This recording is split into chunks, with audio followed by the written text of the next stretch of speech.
Okay, algebra 9-2A. We're solving quadratic equations here by graphing. So we know a couple things here as we get started now. We've talked about what the standard form of a quadratic equation is, ax squared plus bx plus c. And we also know vertex form now, y equals a times x minus h squared plus k. And we're going to use those to kind of find and estimate solutions using the graphs to help solve us. So sometimes one thing to think about, I just lift this up just a touch here, there we go, is that sometimes you've got a quadratic equation that you cannot factor, and you're still able to find solutions using a graph here. So we all talked about how solving, we factor to solve, but sometimes you can't factor it, if it's prime or whatever, then you can still find it by using the graph. So we've got different things for solutions of a quadratic equation. We've called them solutions before. We've also called them x-intercepts, because that's where it crosses the x-axis. Another word that you'll hear thrown around is roots. And other times we'll hear the word zeros.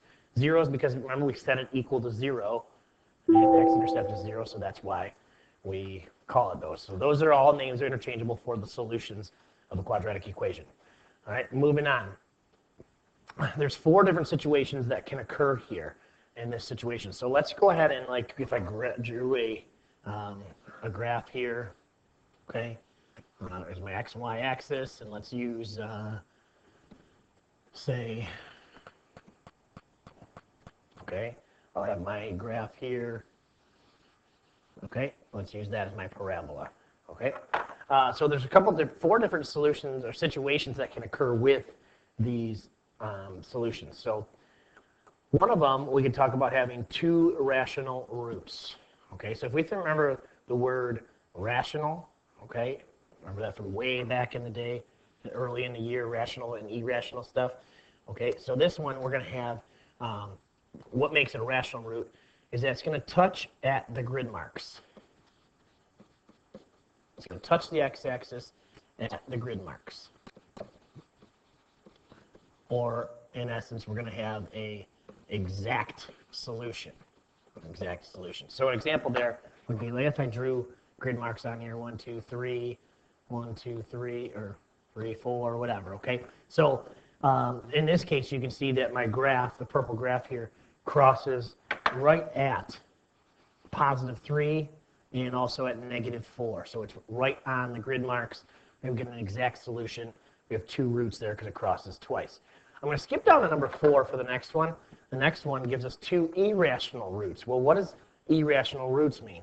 Again, it's not rational, so it's going to be decimals that don't terminate, or square roots of numbers, things like that. Where we're going to maybe be in between a couple numbers or something. There's no real way to tell it. So one thing we look at is with irrational, it's going to be not exact. It means not exact.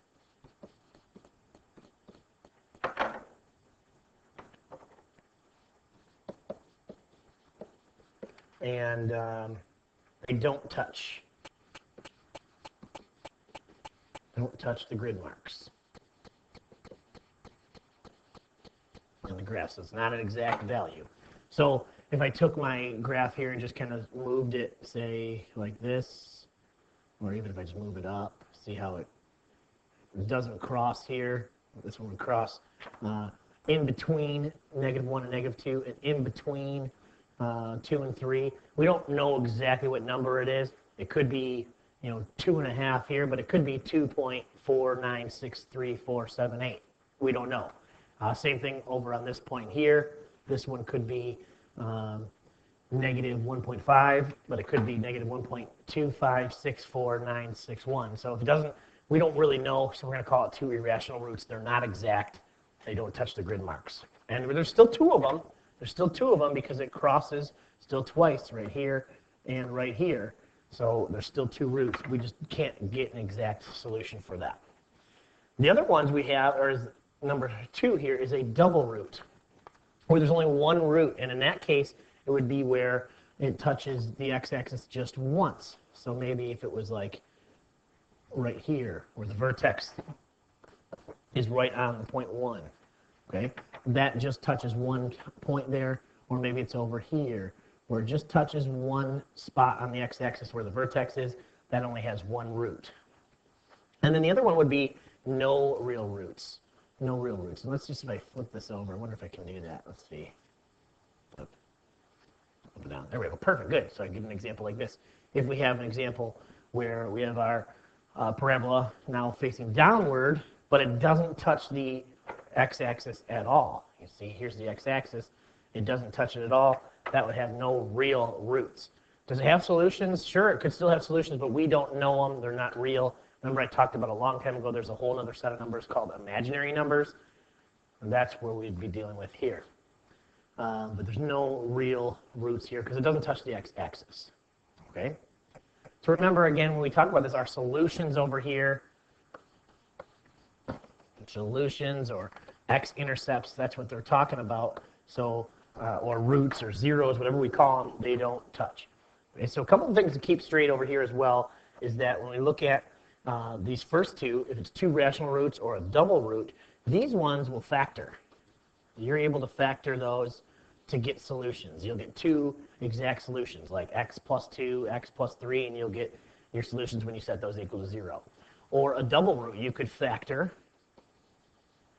and solve those. You're just going to get the same one. You could still factor it. It might be like x minus 2 times x minus 2. And then when you solve, you get x equals 2 for both of them. That's only one solution, x equals 2. And then no real roots. So those two you could factor. But the other ones, 3 and 4, we would say that these are prime. Or we'd say that you can't factor them.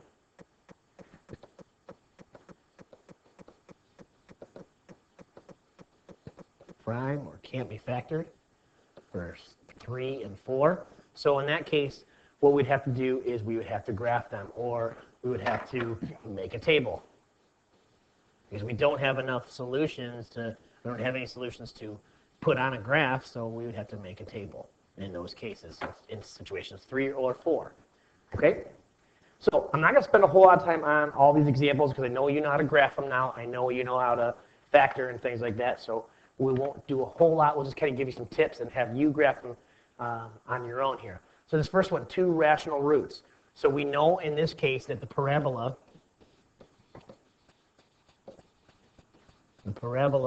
is going to touch at two exact points. It touches the x-axis at two exact points.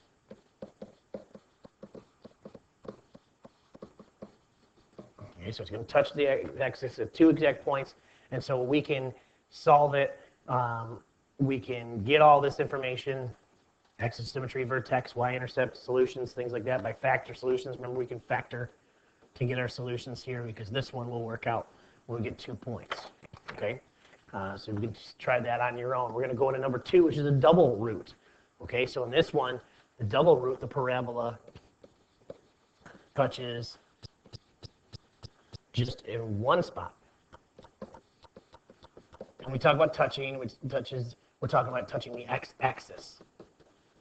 X-axis in one exact spot.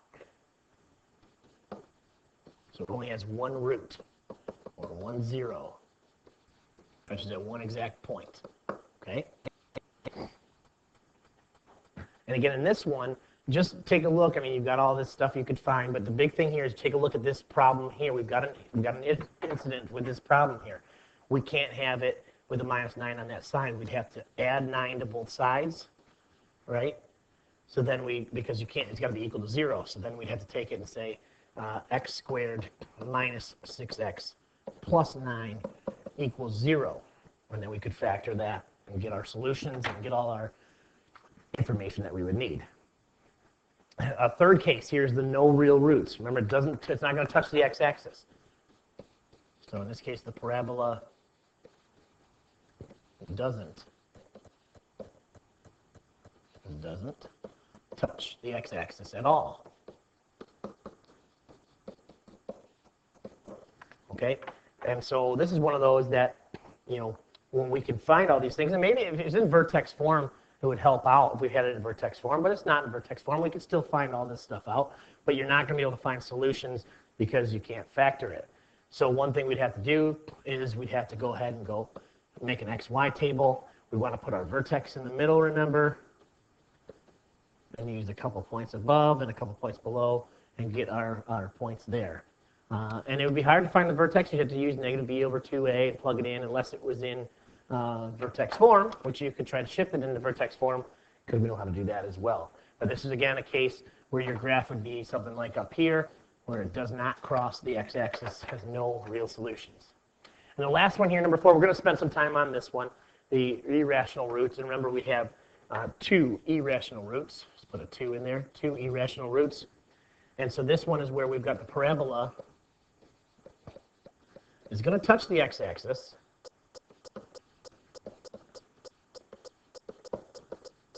But it doesn't touch it at exact points. So we call them irrational points.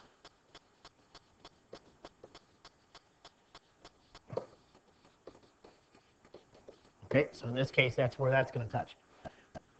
So when we do this, we're going to kind of work through other stuff. Remember, if integral roots cannot be found, we're going to estimate those by stating the consecutive integers between which the roots lie. So we'll kind of look at this point at the end.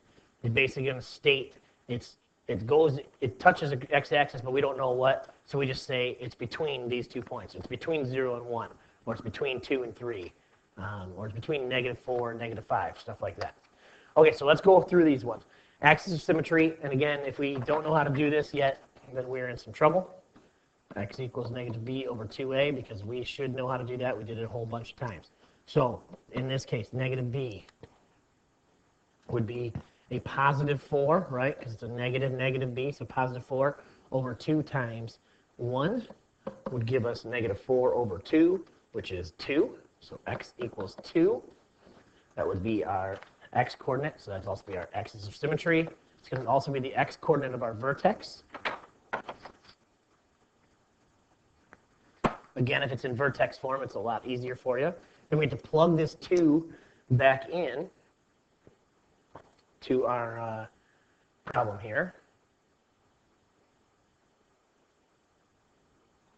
So you end up getting 2 squared, which is, oops, I'll plug a 2 in here, plug a 2 in here. So you end up getting 2 squared, which is 4, minus 4 times 2, which is 8, plus 2 would give us negative 4 plus 2, negative 2. So our vertex would be at negative 2. Okay? Our y-intercept we know is our c value. Our c value here is 2, so that's our y-intercept.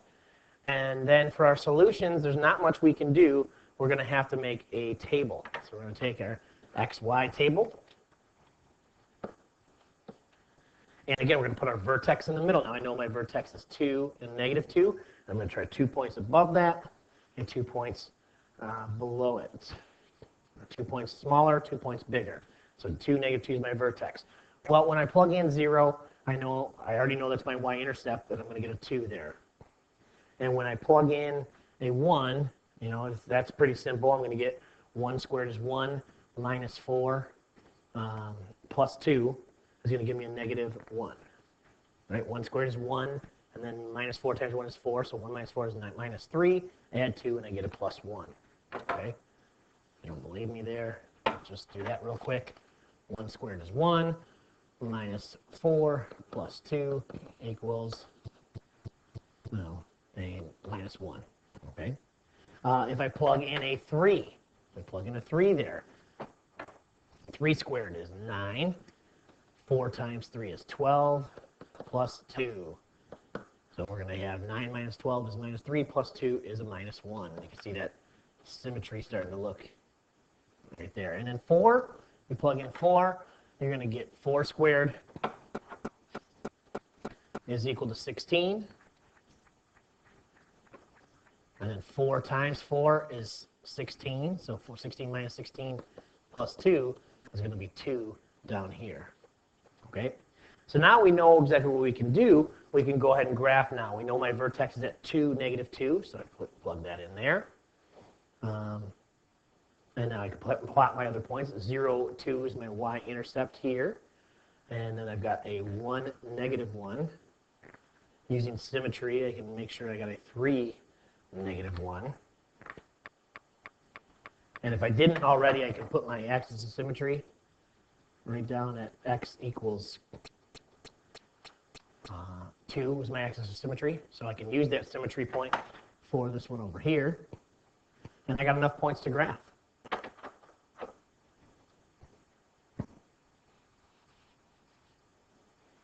So it looks something like this. So you can see it crosses down here in between 0 and 1, but we don't know exactly. It also crosses in between, 3 and 4, but we don't know exactly the point. Maybe it's 3.5, maybe it's not. Maybe it's something we don't know. So we can't necessarily do that. We don't know the points it crosses at irrational roots.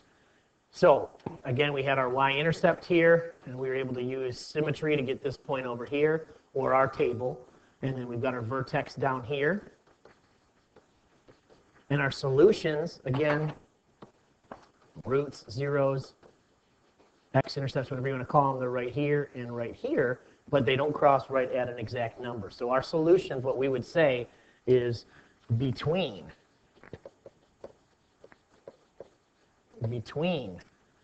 0 and 1 and between 3 and 4, because those are the integers that it crosses between. Okay? So that's it. And now we'll go on to our lesson summary and practice problems. So our lesson summary, out of the 4 situations, remember there's a page here, we give you 4 different situations. 2 can be factored and 2 cannot. How does that relate to your x-intercepts? So give me an answer there. And then here, we'll go on to the practice problem. We give you this one, and yeah, I should have put it in vertex form to help you out, but you know what?